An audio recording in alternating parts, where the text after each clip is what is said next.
Recientemente finalizó la cumbre del G20, en la que Occidente expresó su deseo de crear un corredor de transporte muy extraño, a través de Oriente Próximo, desde la India hasta Europa. Además, Occidente suavizó repentinamente su postura y ofreció concesiones a Rusia con tal de reanudar el acuerdo sobre los cereales. En este artículo quiero utilizar esta noticia para arrojar luz sobre el papel que desempeña realmente el acuerdo sobre los cereales y por qué su finalización pondría patas arriba todo el orden mundial. En los medios de comunicación han aparecido varias versiones sobre la existencia del acuerdo sobre los cereales. La más ridícula es que el mundo entero se morirá de hambre sin el grano de nuestros vecinos, aunque en realidad a escala global la parte de sus suministros es pequeña. Esta es la versión que Occidente lanzó al mundo para presionar a Rusia y forzar este acuerdo, pero tiene poco que ver con la realidad. Otra versión es que había que vender este grano a nuestros vecinos para pagar el suministro de armas. También es una versión pobre,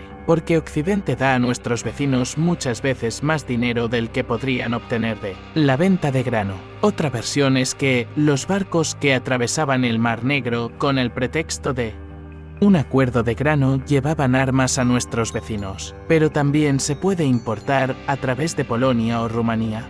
Nuestros vecinos no viven en una isla, no son Taiwán. Otra versión es que los europeos necesitaban este grano para bajar la inflación alimentaria y el descontento popular, porque este grano es barato. Tras el acuerdo sobre el grano, los precios de los alimentos bajaron considerablemente. Pero apareció otro problema: los agricultores europeos locals empezaron a arruinarse, incapaces de competir con nuestros vecinos que regalaban su grano a cambio de nada. La inflación parece haberse reducido, pero nuestros agricultores se han visto abocados a la quiebra. Algunos países de la UE incluso tuvieron que imponer prohibiciones a la importación de este grano. Así que, en general, esta versión no responde a todas las preguntas, porque resulta que Occidente está suplicando a Rusia que vuelva al acuerdo sobre el grano para matar a sus agricultores. Una vez consideré la versión más adecuada en un artículo sobre la visita de una delegación africana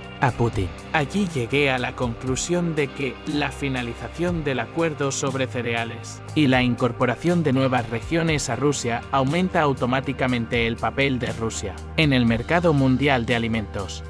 Porque, por un lado, las nuevas regiones también cultivan cereales y, por otro, los vecinos no pueden exportar sus propios cereales. Hay regiones en el mundo donde el abastecimiento de alimentos es difícil debido al clima. Son los países de África y Oriente Medio, donde hay muchos desiertos y poca tierra apta para la agricultura. Estos países importan muchos alimentos del exterior y, como suele decirse, dependen de quién les dé de comer, aparte de nosotros y de nuestros vecinos.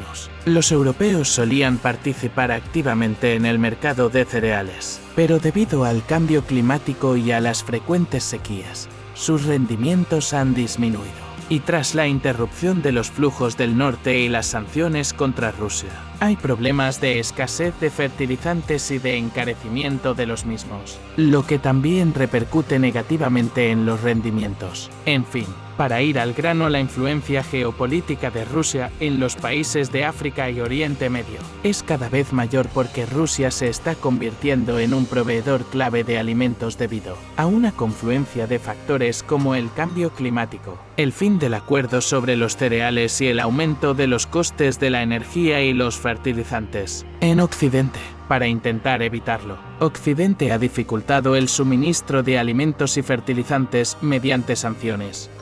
Pero esto solo ha servido para convencer aún más a los africanos de quién es quién en el mundo, y fue más o menos posible adaptarse a las sanciones, aunque no inmediatamente, y fue necesario prolongar durante algún tiempo la participación en el acuerdo sobre cereales. Pero luego Rusia se retiró de él cuando consideró que podía garantizar el suministro sin la participación de Occidente. Tras el crecimiento de la influencia de Rusia en estos países, hemos asistido a una serie de golpes de Estado en países africanos que han privado a Occidente de uranio, oro y otros recursos valiosos, que ahora tendrán que comprar a estos países a un valor justo más elevado. si es que se dignan a venderles porque Níger ha prohibido las exportaciones. También hemos visto que Oriente Medio ha dado la espalda a Occidente. La OPEP no hace ahora más que reducir la producción de petróleo, cuyo precio se acerca a los $100 el barril. Todo esto hace que las economías occidentales sean cada vez menos competitivas, lo que significa que pronto no podrán vender nada como es debido, porque todo será más barato en los países que tienen recursos energéticos y de otro tipo. Occidente ya no tiene la misma ventaja tecnológica que antes, y se pueden comprar bienes de calidad comparable a otros,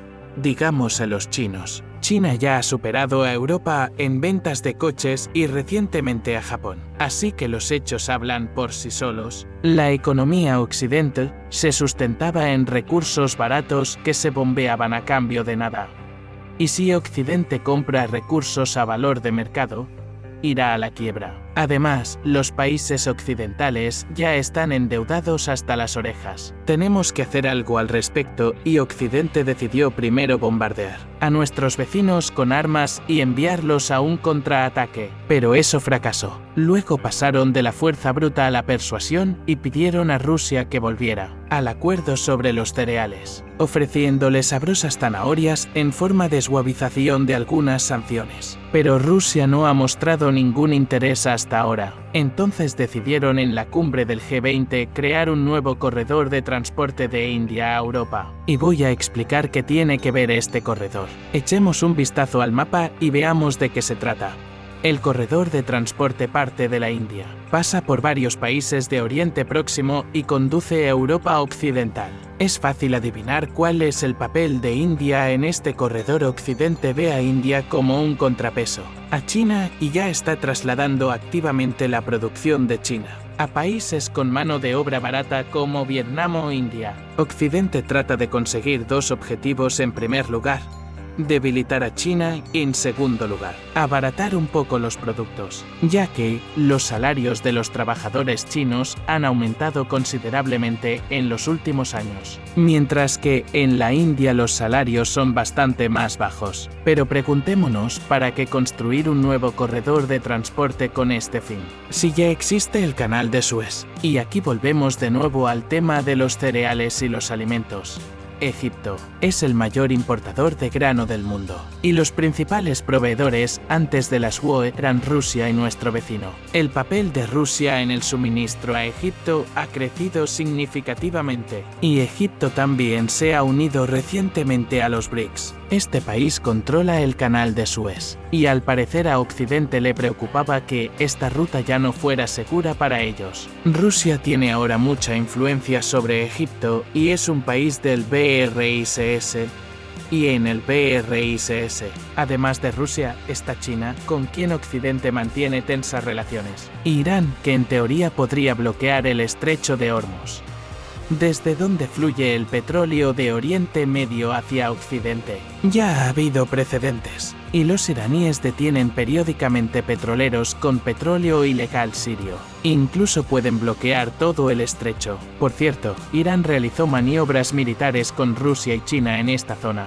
pero la presión y el chantaje no son realmente nuestro método. A Occidente le gusta abusar de él, pero Rusia está cooperando con Egipto. Hicimos una oferta a Egipto para convertirnos en un centro de cereales para toda África, de modo que nuestro grano iría a Egipto y de allí a otros países africanos, y Egipto obtendría su dinero de ello como lo ha hecho del canal de Suez. En realidad, Erdogan podría tener tales ganancias, pero le defraudó el multivectorismo. Y ahora se muerde los codos y llama a Putin 3 veces al día, pidiéndole que vuelva al acuerdo del grano o al menos que procese el grano ruso y gane con ello. Pero quizás Turquía también debería unirse a los BRICS y retirarse de la OTAN para empezar. Pero por ahora tenemos esta imagen de Egipto, críticamente dependiente del grano ruso, controlando el canal de Suez y capaz de bloquear a Occidente de este mismo canal, a petición amistosa de Putin a cambio de ingresos del centro de grano. ¿Y qué debería hacer Occidente entonces? Así que se les ocurrió la idea de organizar un nuevo corredor de transporte, en lugar del canal de Suez, que he mostrado en el mapa de arriba.